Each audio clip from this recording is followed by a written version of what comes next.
Hi, and welcome back to The Decked. I am the author stylist, Rebecca N. Bryan, but you can call me Beck.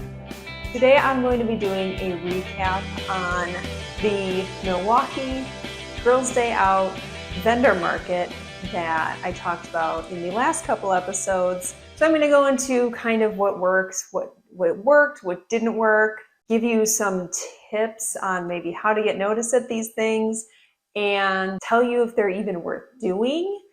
And then I'm going to share my number one trick for how to succeed at one of these things. As I mentioned in the previous episode, I was sharing a table with my face painter friend, Barbara of Be Painted Face Painting. Now, you might think, what does that have to do with writing? It ended up being a good thing in the end, and I'll get into why. But basically, this vendor market, was composed of mostly of I won't say mostly, I would say half and half, like different MLMs, and then people who made their own stuff. There was a table of a woman selling scarves that she had knit or crocheted. I don't know the difference. There was a woman selling hand-painted shoes. There was one woman that had a table set up for, I think, like fortune telling / she also did like in-home massage and stuff like that. So she was more selling her services. I know I'm forgetting some. One of the stands I spent a good amount of time at, and actually I was going to do a whole episode on like going around from vendor to vendor, kind of interviewing each person and like how they got into it and everything. I ended up just going to one stand and spending like, I don't know, 20 minutes there. So I'm going to dedicate the whole next episode to that particular vendor. I think you're going to enjoy it. I'm not going to spoil it, but definitely tune in next week for that. Anyway, so I've been to things like that more on a local scale, but most of the events I sell my books at are actual book fairs with other authors. So this was kind of a whole different kind of ball game. But actually, I found similar results. We got there around 9:15. We had to be set up by 9:50 because the mall opened at 10. So I got my books in my suitcase, everything I talked about last week. Barbara had to take 2 trips because one of her trips was the mannequin she was bringing for me. So I got the mannequin dressed, and I realized I had forgotten jewelry for the mannequin. So I got her all dressed, and I also realized she's on the stand with a pole through her foot. So as it turns out, shoes were not going to work, which is fine. So I didn't end up needing shoes, but I did kind of need jewelry, I thought. Lucky for me, the women at the table next to us were selling jewelry. They had a paparazzi jewelry business. So I asked them if I could borrow some of their jewelry for the day and make sure the tags were showing and everything like that. And they were super nice about it. You can see my table set up. I set up the table. Barbara set up her face painting stuff, like her face painting stand on the other side of the table, and on behind the table. And then on the table, she promoted a discount she had for booking booking a party with her that day. I also had a similar discount where I was saying, if you book with me that day, I will give you 50% off my styling services. Spoiler alert, as it turns out, nobody took me up on that. We did get to pick our table. A lot of people were set up by then, but by the time we got there, but we did get to pick between 2 tables. And I picked the one for us that was coming down the hall from where we were located. Was a Barnes & Noble. You come in the mall entrance, you'd hit the Barnes & Noble, then you'd come to the like main area of the mall, and you see our table. Like us and the paparazzi table were the first tables you saw. So I'm like, okay, I'm going to catch anyone coming down with a Barnes & Noble bag. That didn't actually turn out like I planned, but I thought it was a great idea. It was a really visible spot. You could flag people down coming by. So location-wise, I think we were pretty on the nose, except I don't think anyone walking by knew what we were doing there. Like clearly there was like 8 to 10, maybe more tables set up of people selling stuff, but none of the vendors could find this event being promoted ahead of time. We couldn't you had to dig really, really hard to find it on Facebook. People were walking by and like not making eye contact. So it was really hard at first to get people, excited about coming to our table or anyone's table. I've heard it said that from other people in the author community that in-person events don't pay off. So having success at one of these things as an author, if you're an unknown, is not likely. However, I will say I did have more success here at this just general vendor market than I've had at other author events at the past. Because on the other hand, if you're at a book fair, there's going to be a lot of competition for people buying books. I was the only author there. So at least if I saw someone who maybe was in my target demographic, I'd be like, hey, do you like to read? That wasn't the only snafu either. I mean, we were told we were going to have 6-foot long tables and that we would need to have a table covering that would accommodate a 6-foot long table and cover touching the ground, long enough to touch the ground too. As it turns out, they were more like 8-foot long tables. So we were all like stretching our tablecloths as long as we could, covering it in the front and sides as best we could, but the back was a lost cause.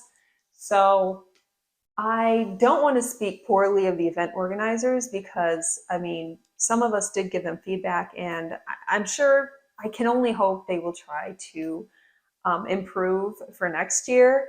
But I would definitely want to see, I guess, more consistency in their rules and more promotional power and excitement behind it. Because some people left the first day, like less than halfway through the first day, because there was just no one caring about this. This wasn't hyped at all. How do you stand out? One of the stands there was selling like shapewear, and they had this whole this whole dressing room up like in the middle of the floor. So it's like, okay, well, that's kind of cool.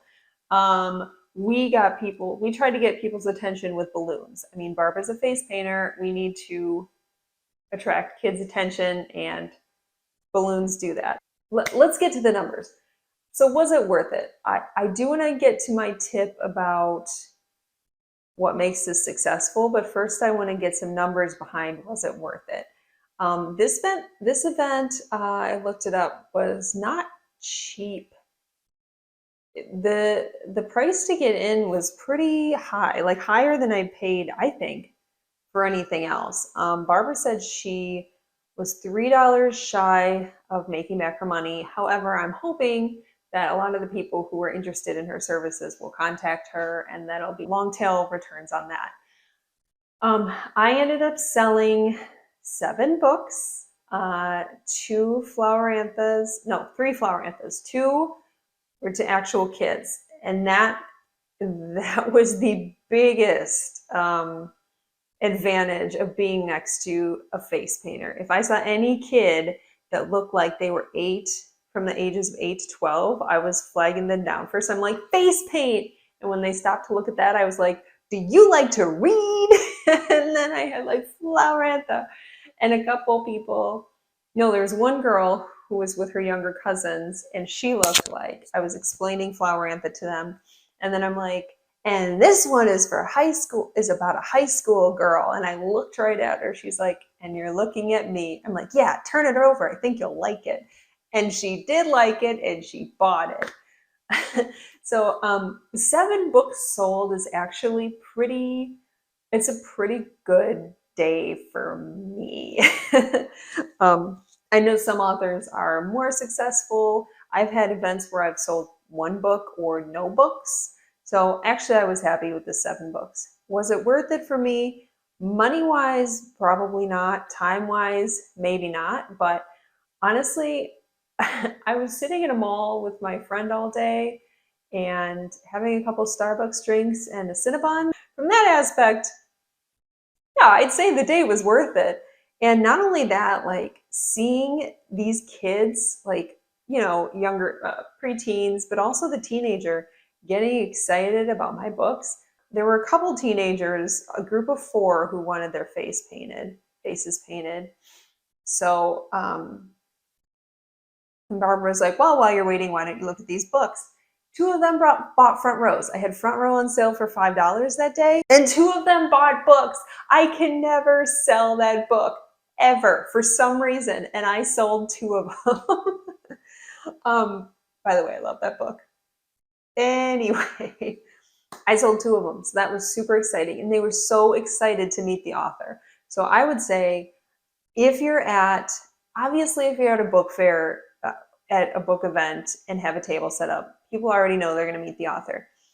If you're at one of these vendor fairs where you're with a bunch of other kind of vendors that are selling different things, I completely regret not having a sign up that said meet the author, because the kids I met that day made it completely worth it. They were so excited that I was the actual author of the book and they were getting my signature.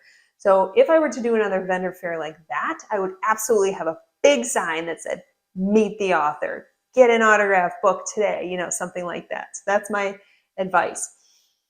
My number 1 tip, though, is to get yourself a wingman or a wingwoman. Sharing the table with Barbara, even though we have such different products, was so beneficial because we acted as each other's wing women that day.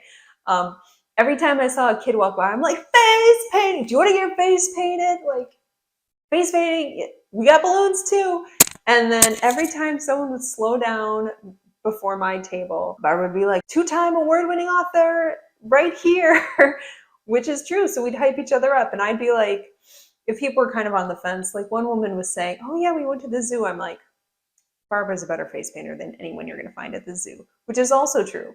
So we just hyped each other up, gave each other support, got each other as many customers as we could.